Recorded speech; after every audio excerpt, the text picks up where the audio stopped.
Okay, everyone, we're ready to get started. So for our agenda today on the CGM and SVG workshop, we'll begin with an introduction, which we've just done, and then we'll go through the housekeeping rules for this webinar today. I'll give you a brief company overview. Then we'll jump right in and go for the main part of our presentation with a slide presentation and some demos.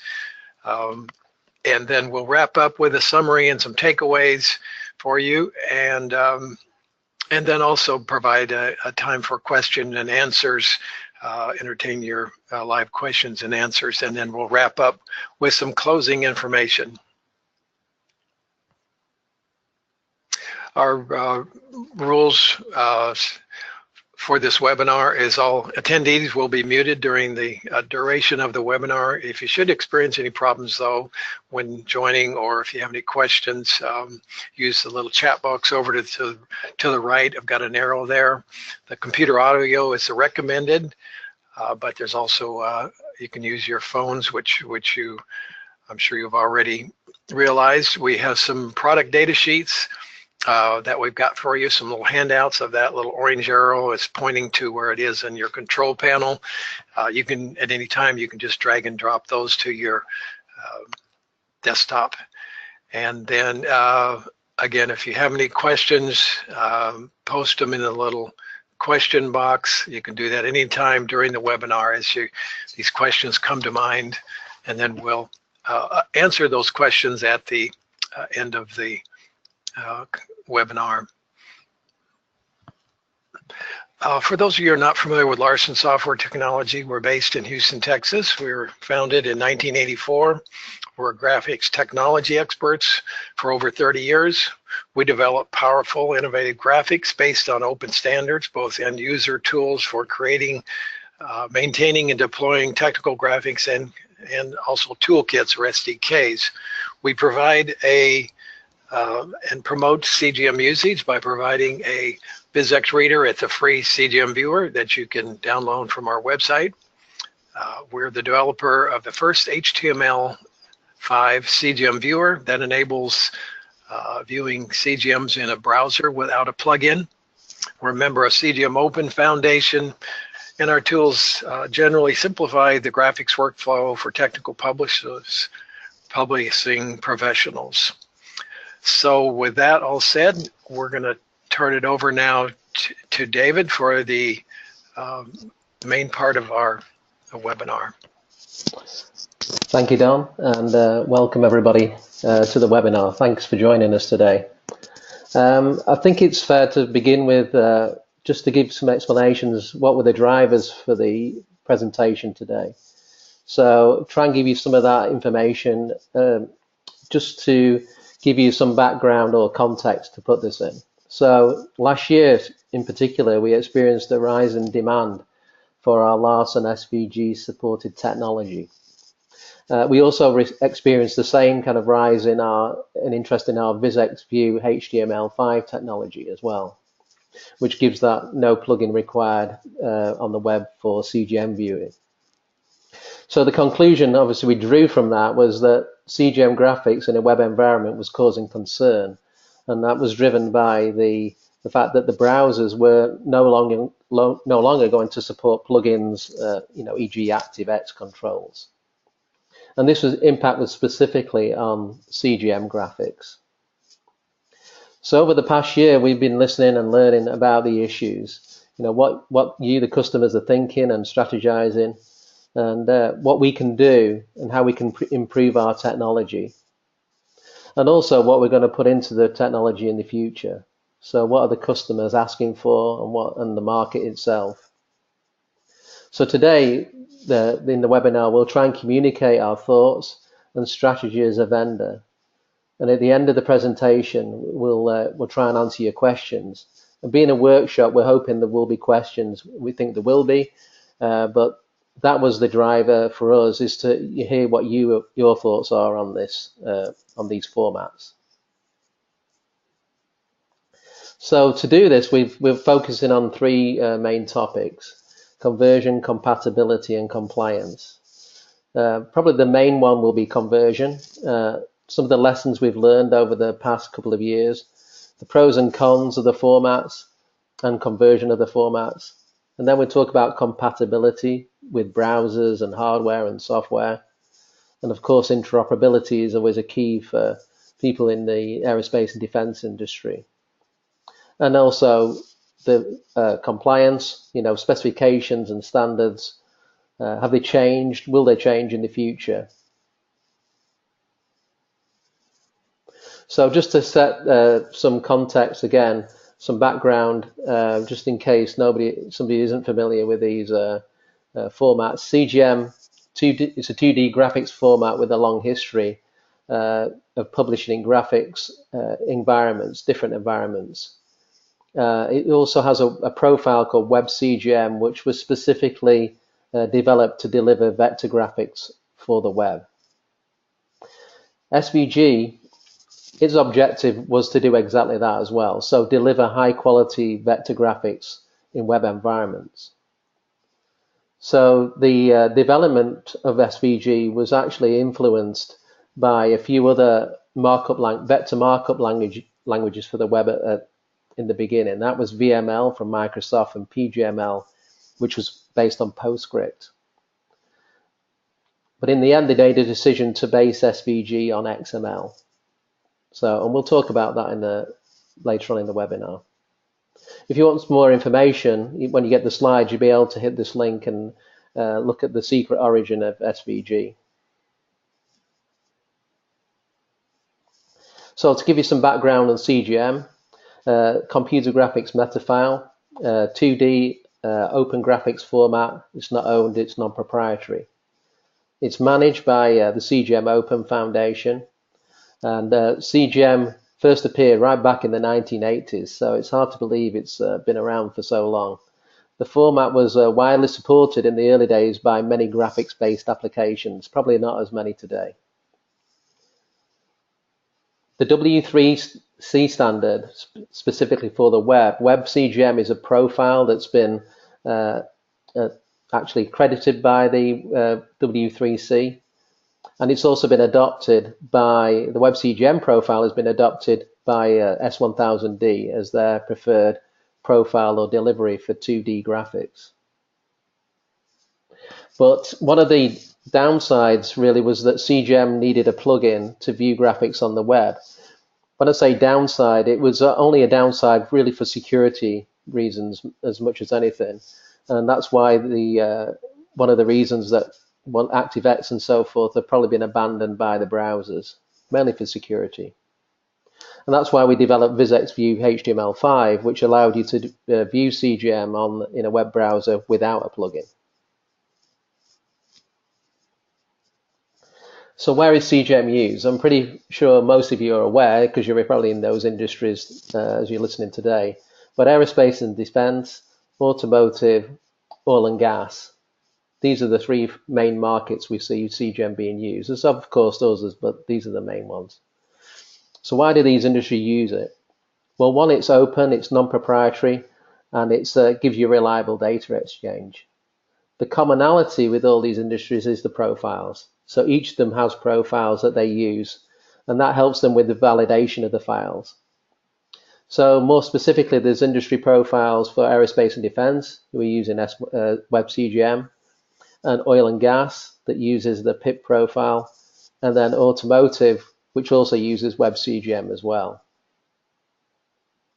So CGM is used for delivery, publishing, and the display of graphics, so it can be used in each of those areas.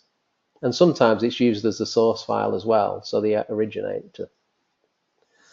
In the oil and gas sector, CGM is really only used for data exchange and the display of information, say in a large printout or on a screen. So it doesn't really have the same issues as aerospace and defense and automotive about displaying graphics in a web browser. And it doesn't use graphical hotspots either. So this is less of an issue for them than it is in the aerospace and defense and automotive industries. So to give you some background on SVG, Scalable Vector Graphic is an XML encoded format, as I mentioned earlier. Is also a W3C standard, so it's been accredited by that consortium, and it has its own working group, the SVG working group. These links will obviously work when you get the slides, so you can visit these pages to get more information.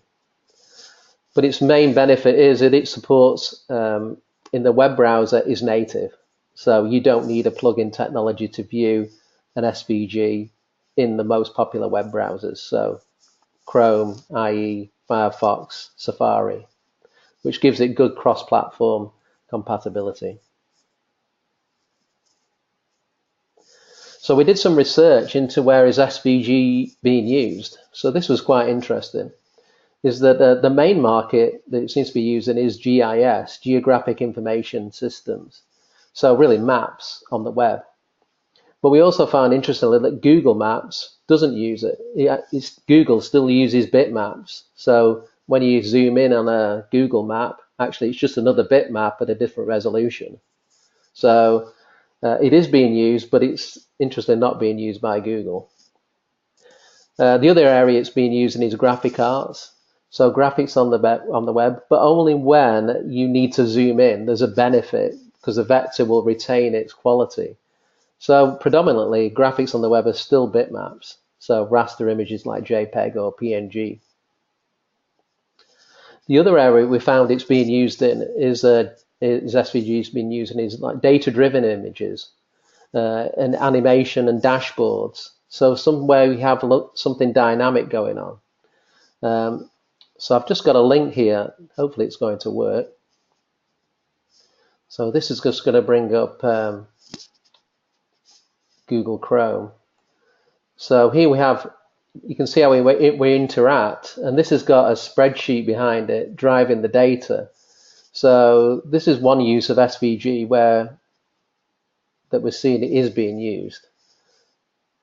And the legend is interactive as well. So this is all an SVG graphic, but it has got a back end of a spreadsheet. So I thought that was just an interesting example of where it is being used currently on the web. So like I said, dashboards, data-driven images. So the main reason it is being used is it's obviously native support of HTML5, the quality, the scalability of the vector, so retain that definition, and also that link to external data. And there's some other links down the bottom here you might want to visit. One is a GIS vendor, so he just gets a feel of who's using it and where they're using it. So the first main topic is conversion. So before I dive into that, I wanted to just go slightly deeper into the SVG specification to give you some ideas on it. So as I said, XML based. There's two, let's call them profiles. There's SVG 1.1 full, and then there's SVG 1.2 tiny. Tiny is just really a subset of the full specification. So it's not a separate spec, it's just a subset of the full spec. And it was specifically designed for phones and tablets. And what we found, CGM graphics, when you convert them, only require a small percentage of the attributes available in the SVG spec because it's a very large specification. Also, we found that version 2, which is due for release in August 2018 as a recommendation by the W3C, we don't believe that will have any impact on what we're doing at the moment for our SVG export. So although there's a new version, we don't see it really having any impact. So that's some of the background on the spec itself. So with data exchange, this is always a crucial component of creating graphics now. So usually you might be importing data from another source to create your graphic, so data reuse. And you want the best quality and no data loss if that's possible. When you export, you want to usually publish it, print it, or display it, as we're talking about today. And the same applies. The quality is important and you don't want to lose data. So the key words when we're talking about data exchange is consistency, reliability, and the last one, obviously, quality. So what are our experiences so far? So we put the little diagram on the right here just to try and give you an idea of the spec. We've got SVG full, and then we've got SVG tiny, and then, for want of a better word, we've got Larsen SVG. So what are the elements we use when we export SVG out of our products? And you can see there it's a smallish portion of the whole spec. But at the moment, we have this small intersection between the tiny and the full. But we believe we can get everything into the tiny profile, and we're working on that at the moment. So very soon we'll be just in the tiny profile. Don't think it really makes much difference, but for us it just tightens everything up as an export. So what we've been doing is optimizing that export with real life customer files. So people using our technology, we're working with them to make sure we get a good optimized SVG export. But there have been some challenges, and those include file size, embedded raster images, hotspots, line styles, and fonts. Our old friend fonts always seems to appear. So what we've also found is that our customers are using as a benchmark their current display of CGM, which is understandable. So when they look at the graphic in a CGM plugin, what they want to see is exactly the same when they see the SVG in a web browser. So we're endeavoring to replicate the display properties, and I think we've succeeded pretty much in most of what we've been using, or what we've been actually testing at the moment. So let's delve into these in a bit more depth. So file size. This is not to scare people. This is just to give you the information. So the graphic you see here on the slide, in CGM it's 26K, in SVG it's 108K. So why is that? So the main reason is with SVG, every single graphic attribute is coded.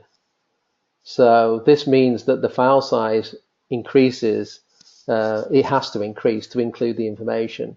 In CGM, a common attribute only needs to be coded once. So it's a bit like having a library, I suppose, or a style sheet. So the main takeaway we have from this is that the file size could impact, if you decide to convert, the size of the deliverable that you're giving to the customer, and it might also actually affect the performance as well. So just to keep this in mind if you decide to do a conversion. So what are the other challenges we've found? Raster images. So CGM and SVG can both support the embedding of raster images. But with CGM, if it's already got a raster image embedded, it's usually a group 4 compression file, a TIFF file. SVG does not support TIFF. So when we're doing the conversion, we're going to have to either go to JPEG or to PNG as our chosen raster image embedded. So this, again, the risk, it could increase your file size. So again, you need to test this if you're going to, just to make sure it doesn't kind of balloon the file size up. The other challenge is hotspots. So in WebCGM, the profile actually specifies a standard way of writing hotspot information into the graphic, into the CGM. With SVG, the specification does not provide any standard method for writing a hotspot. So what we've done with our export is we've implemented a standard approach to writing hotspots, so it's consistent, and that will improve interoperability. So that's quite important that we've actually put into ours a standard way of writing hotspots, which then means that our customers, they'll be able to link to them inside the SVG a lot easier because there's a standard way of doing it. The other challenge was line styles. So again, within WebCGM, it does define certain line types. But SVG, again, is very open. So you can do pretty much anything you like. So we've been working how to map these line styles over into the SVG file or graphic, so they display correctly. And finally, our old friend fonts. WebCGM again does recommend certain fonts, such as Helvetica.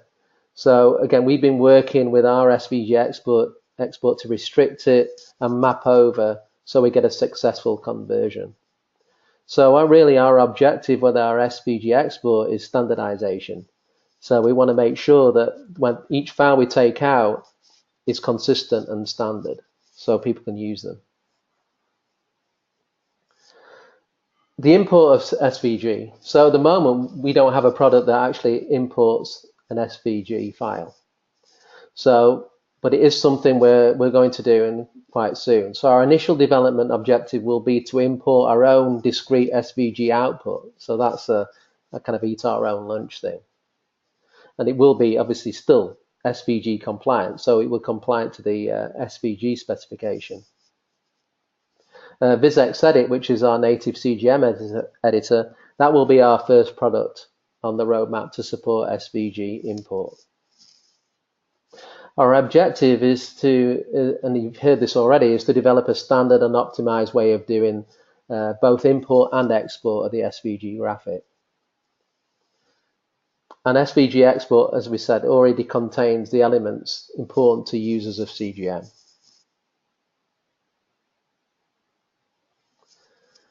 So our current support of CGM and SVG, at the moment we have two conversion products that both export from CGM to SVG and take into account all these challenges we've encountered so far. So they're VisX Transform and Convert CGM to Vector. The main differences between these two is that VisX Transform has an auto hotspotting feature and it handles multiple formats, whereas Convert CGM to Vector is really just a batch conversion, and the hotspots need to be already in the file, already in the CGM file, for it to be to actually bring those through into the SVG file. So all our exports from all our products support the moving of the hotspot information into the SVG file, and we'll see that in one of the demos later. In fact, I'll give you a small demonstration of VisX Transform now. So just to give you an idea of some of the support we have at the moment. So on the so this is VisX Transform. On the left-hand side, I've just got the byte data from the S1000D spec. So all the CGM files. And what I'm going to do is just add all these into our center box here, which means I'm going to actually convert them. I've created a directory here for SVG output. And before I start, I just need to set up my settings. So if I go to hotspot here, I could automatically hotspot all these files.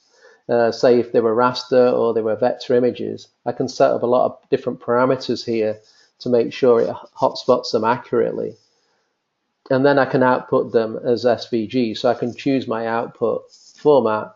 So I could use, obviously, we output to CGM as well, but in this case, I want to output to SVG. So I've got some options here where we spoke about standardizing hotspot information. So hotspot could be actually put into the SVG file, and that will be a good identifier for us in the XML where the hotspots are.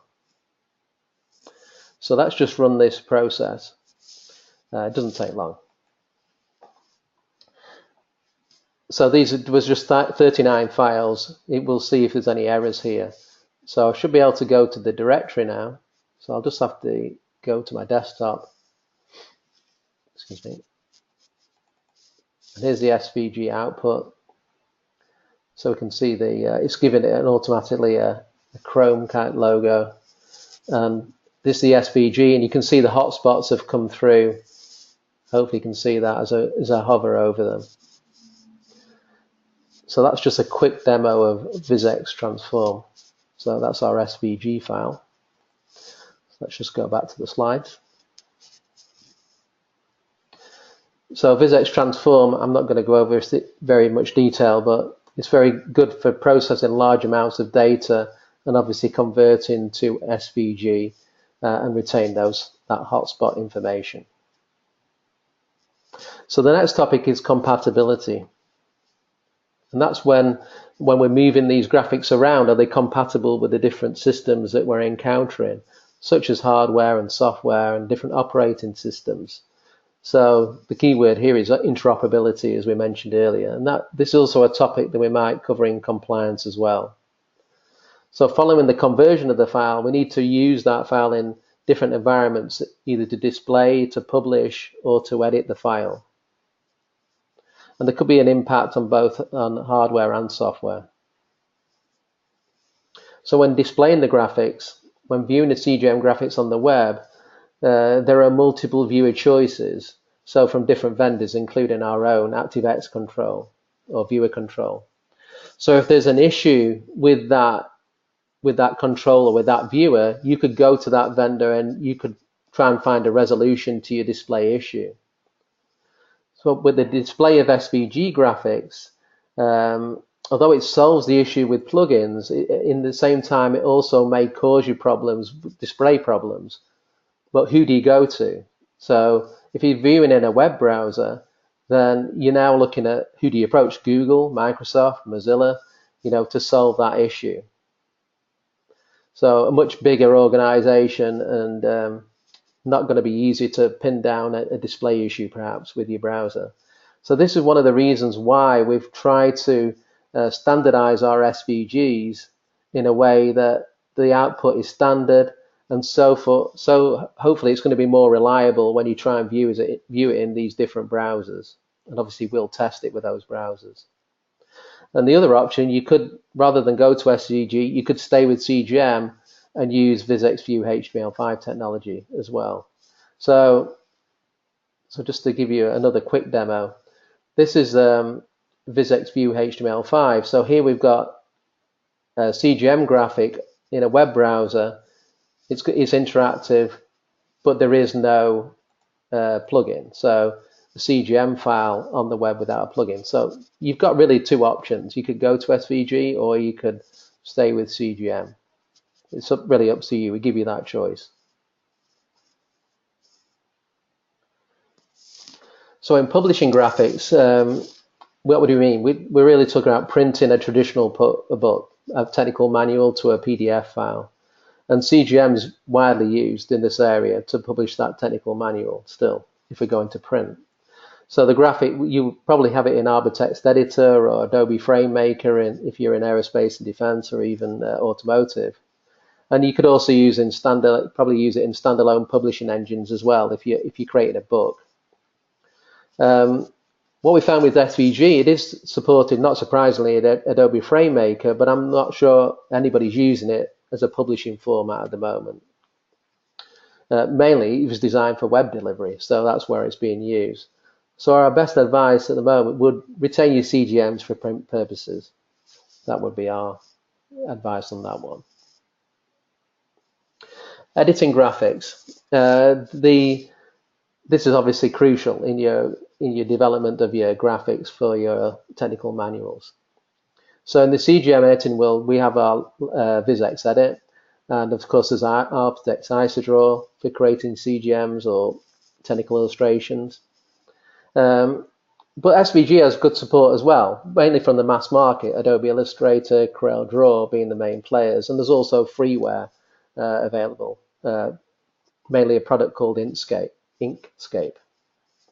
But keep in mind, using SVGs as a source could be problematic due to interoperability. There's no profile, so one SVG is not necessarily like another one. So, I would say we're committed to the SVG standard, but a read and write strategy that's consistent and reliable. So when we bring in our files through SVG import, we want it to be consistent. So just to go another quick demo, VisX Edit. So here we've got a technical illustration in VisX Edit. We've got some hotspot information here, so we can see we've got the hotspots on the illustration. So we created this in VisX Edit, hotspotted it, and now we want to save ours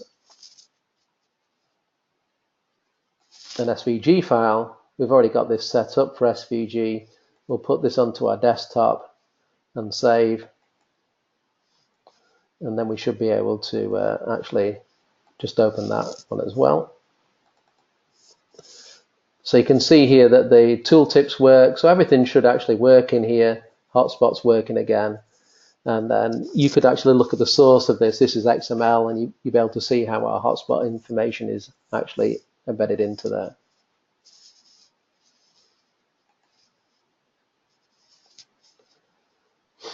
So BizX said that this will be the first program where we actually support SVG import, and then we'll be putting it into the converters as well.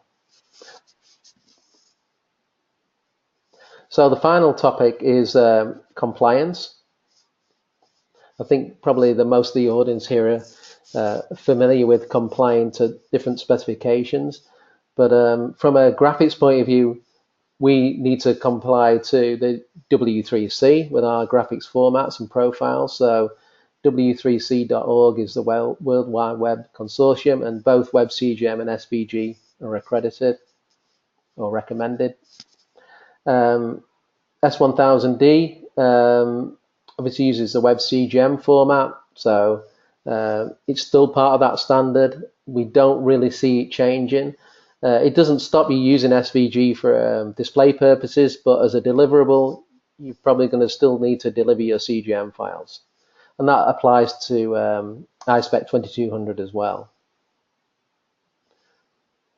So, as I said, there are specified formats. We don't really see that changing in the near future.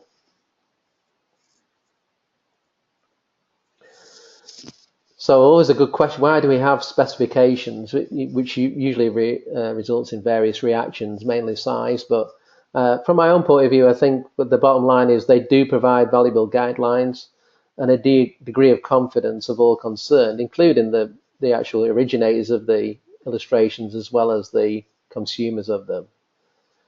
So we feel, with respect to graphics, I think the implementation cost usually of a graphics system is lower than, say, an XML system or XML authoring or content management. However, it doesn't mean that this is not an important area, graphics, sometimes overlooked in fact. And CGM has proved to be a reliable format in the aerospace and defense industry. So there's millions of CGM graphics in circulation, and I don't really see those going away anytime soon. So what is our advice? I think is continue to use CGM as a deliverable format. I think your customer will actually dictate that. So that's still going to happen. And you could still use VisXView HTML5 if you want to display them in CGM. Or you could use SVG as your graphic display option and use a conversion software to take them actually out of CGM or from CGM into SVG and give that option as well to display your graphics. But I also take into account some of the things we've said today about file size and to make sure that you actually get in a like-for-like conversion. So in summary, so over the past couple of years, we've made some significant progress, not just with the CGM and SVG, but all graphic formats we support. Another important one is PDF, which we are doing a lot of work on as well. And the keywords were today conversion, compatibility, and compliance. And those are the things that kind of underpin what we do as a company to develop the technology. It's very important to us and our customers that they get standard type files. And we'll continue to kind of employ the lessons learned when exporting to the SVG format. So we're working with quite a lot of different customers at the moment, and that will benefit obviously new customers and the market in general if they want to actually export to SVG. So the roadmap we're kind of developing, as I said, we're going to have the SVG import fairly soon, and we're also continuing to develop our SVG export and standardize that. So we'll be really pleased to work with any of the companies on today. If you've worked with us already, thank you. If not, then please contact us. We have also evaluation software available. So if you want to do your own tests with some of the technology you've seen today, we'll be quite happy to to provide you with that. So at this point, I'm going to just call on Don to rejoin us, and I think we've had some. We don't have as many questions as we thought we would get, but I'm not sure this is even a question, Don. Are you back on? Yeah, the one about someone posted a question, and this is a point probably that's worth certainly worth some clarification. Someone commented that CGM is also binary as compared to SVG, which is in text. So that's another reason that CGM is more compact. So anyway, so thank you for that comment. But that is a good point that why the CGMs are smaller than the SVGs. And then the next question, is it possible to show more than one CGM in the HTML5 viewer? And yes, that is possible. The first release of it did not, but that has been implemented and now is now possible. Yeah, we have an example of that. Also, that's part of the evaluation. So we can quite easily send that to the person who asked that question, so they can actually see that live as well. So yeah, so that was one of the issues that we came on early. So there's another question there, Don. Yeah. Is there a performance comparison between HTML5 and the plugin? I'm assuming this is a BizXView HTML5. Is there performance difference? There are in some cases. Originally, there was a significant difference. When we first started working with the HTML5 viewer, first introduced it, the HTML5 was slower, but now at the point it's gotten to where they're close to comparable in speed. It's that was one of our concerns originally, but yeah, the HTML5 viewer now is quite responsive, and image quality is very good. Yeah, I think I agree. With when we started, the performance was obviously not what we hoped it would be, but we've done a tremendous amount of work over the last two to 3 years on the performance of it since we started really development of it. So, but what we don't want to do is we want to give customers the option. With our technology, they can either stick with CGM or they could go to, SVG. It's up to them really what really suits their own kind of customer or what they want to do as a company. So, there's another question here, Don. So, does the SVG format, our SVG format we export, less storage than a non-SVG Larsen? That's probably a difficult question to answer. Well, I think, the important point is that what we call a Larsen SVG is really just kind of a subset of the standard. It was like, for instance, a polyline is still going to be a standard polyline, so there's no difference in storage. So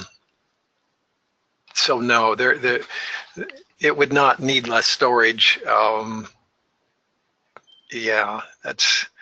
guess we'd have to get more specific cases. I think my comment would be is that rather than size, what we're talking about is a standard way of writing the SVG. So there's a consistent way, for instance, that you would put the hotspot information into the SVG file. So rather than size, it's more about standard, I think. But it's difficult to make a comparison between the two. And we probably could do that more readily when we have an SVG import, I think, because then that would actually mean that we'd see if the file gets smaller, perhaps. Yeah, and then Is the And then, convention for a composite CGM will change the raster format from TIFF to oh, JPEG from your converter? let's see, we skipped one there. Oh, sorry. What are the changes in S1000D internal ref XML for SVG hotspots? That's a good question. I think my answer to that would be is if you're you would carry there is nothing in the spec that would allow that to happen. So it's going to be more down to post-processing of the file. So you'd have to, if you're building an item, for instance, then in the post-process, you're going to have to allow for that link to work with your SVG. So as far as the internal XML for S1000, it would not change because there is nothing in the spec. So it would just be standard to the standard, and then post-process, you'd have that link would have to be taken into account. Okay, good, thanks. And then the next one is a conversion for composite CGM to raster format, or will it change from TIFF to JPEG in our converter, or is it to be changed from a graphic editor manually first? Well, this is another important point. When you're converting a CGM that has embedded raster, specifically in this case, the question's about TIFF, or TIFF is really just a kind of a common name for group 4 compression, 1 bit per pixel.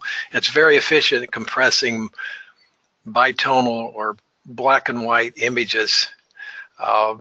In SVG, there is no equivalent at present. So it would convert it, the TIFF embedded image would be converted in our converter to a PNG, which is the closest best compression, but it would be done automatically by the converter. So you wouldn't have to intervene with an editor or anything. Yeah, you wouldn't have to do anything pre the process. You would just convert as normal, and we would turn it to a PNG as part of the process. Okay, so the next question is, will SVG import, when it's available, will it be available in the converters and SDKs that we have currently? So this is the import. I think that's a pretty easy answer. Yeah, it's not on the roadmap presently. That could be down the road, but initially it'll be, we're targeting to have our editor be able to import SVG. Yeah, I think once we have that and it's tested, then we'll move on to the converters. Do you know if spec 2.0 spec, this must obviously SVG spec, scheduled for release later this year, will address the hotspots? No, I don't think it will. The standard way that we're doing it is inside our files. So when you think of this spec of SVG, and Don will probably have a comment on this, it's enormous. So, and I just don't think they are aware of our industry, because we're still fairly niche, I think. So we've created this way of standard way of creating hotspots. That won't be in spec 2. I'm pretty sure of that. Would you agree, Don? Yeah. I mean, there's 100 ways you can do hotspots in SVG, and there would be no need for them. It's a very industry or application specific thing, so there would be no general need. I think that's an important thing to bear in mind with the SVG, is it's for a broad community or broad range of applications, whereas CGM has been more targeted, more specific. So a lot of these, that's why we feel there's a need to introduce kind of what we call our subset of SVG, which is, you could think of as kind of a standard on top of a standard, but yeah, it's just, I don't see anything happening there. Yeah, that again, I'll say the same thing again, is that as far as hotspots are concerned, what you're going to remember with SVG is it's a specification for a format. It's not specification for an industry. So it's specifically about the format, and they're not really addressing. They're addressing what they think would be good kind of features for users. They're not they're not targeting a certain industry and say this is how you need to do it. That's not what they're thinking. So it was a long way. It was a long way around saying no, but we got there. And I think that's the end of the questions, Dan. There's quite a few. So thank you for Yes, it is. thanks for your participation with that. That was great.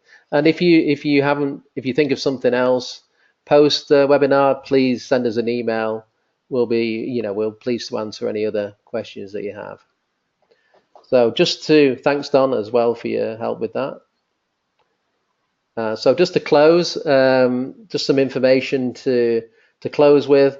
We've got obviously our website, which you can visit for information. If you're interested in doing any evaluations, then you can just put your details into there and send it to us, or you could email us directly. We've actually got a new domain name, and that's svglarsen.com.